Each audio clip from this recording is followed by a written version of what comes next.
Welcome back to a farm west of boring, where life is anything but boring. Today is especially going to be fun because we're going to start doing some framing on the new, what I call expensive chicken shed, although really it's not expensive, it's really quite inexpensive because we're getting almost all the lumber for free. Well, a little bit of effort put into sawing it and loading it and everything else, but it's not like we're going to Home Depot and paying a bunch of money for lumber.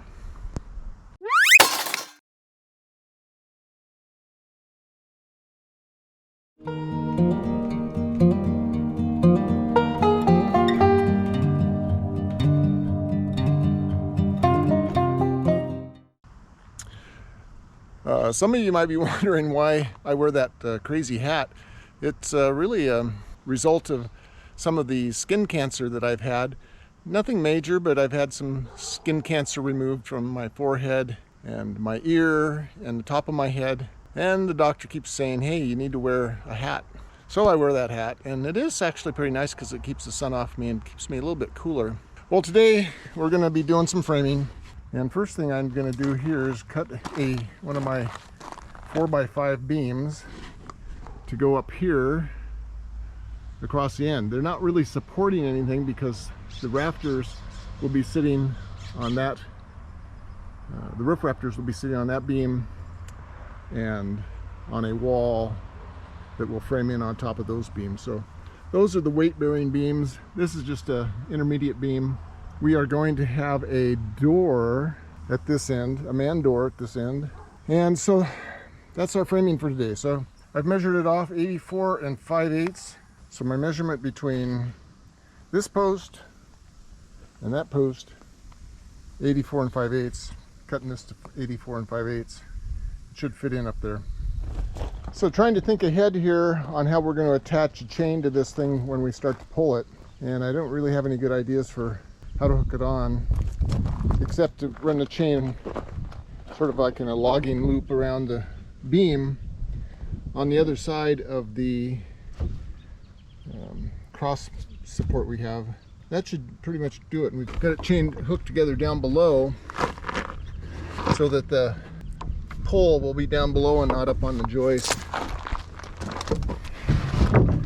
So we've got that reset ahead of time. Because once we put the plywood down, I don't want to be crawling under here trying to figure out how to hook up the chains. Trying to think ahead. Okay, so we're laying some plywood down here. We've got it cut around the posts. And then one thing that I always recommend is once you lay your plywood down, you've got it all straightened out, is just put a screw or a nail at each corner to hold it in place until you have all your plywood down. I've seen too many times when I've had guys working with me get carried away and take the nail gun or whatever and whack. All this plywood gets nailed down, and then they go to lay that down there and they realize, oh, there's something wrong. You know, it's off by a 1/4 inch. So then they have to come out here and pull 100 nails out of this to readjust it. Screw in every corner, pretty much just to hold it in place until you're absolutely sure that your layout is proper. And then once you're absolutely sure with all the plywood down, then you can go to town nailing it down. But not before.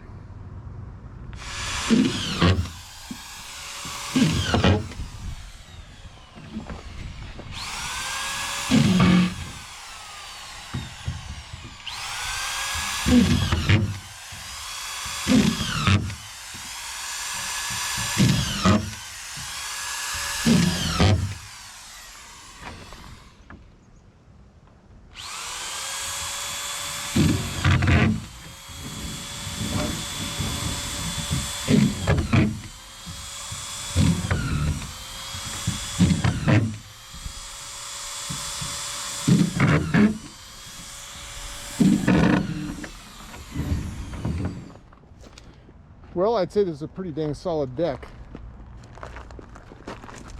Got it screwed down.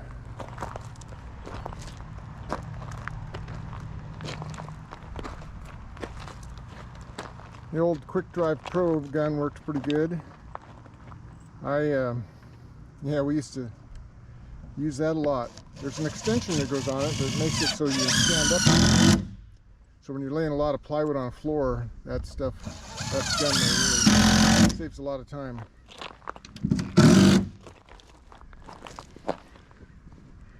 And so there's our plywood. Boise Cascade, 23:30 seconds. Category, underlayment, Western scant. Now I don't know what scant means. It's an exposure 1 plywood. A lot of people are confused about what exposure 1 means. Exposure 1, at least as I recall, meant that it was meant for interior use.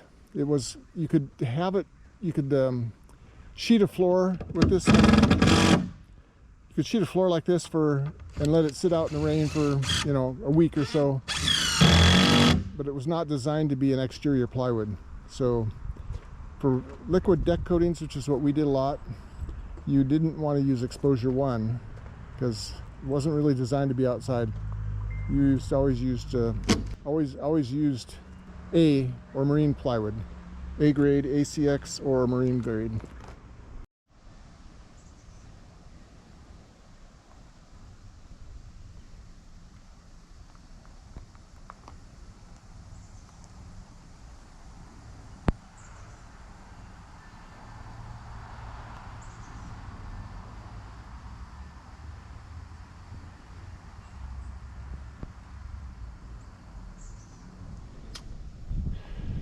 Starting to frame in the door at this end. So I've got the 2x4s on, horizontal 2x4s on. I don't know exactly what the name is for those, so I'm going to go ahead and frame in a door at this end.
Okay, I think I'll leave those other parts for tomorrow.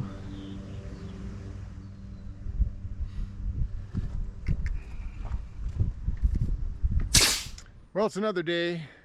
Finished on the farm west of Boring, and it is warm today. Not hot, but warm. And we've had a good day. We've got the plywood decking put down.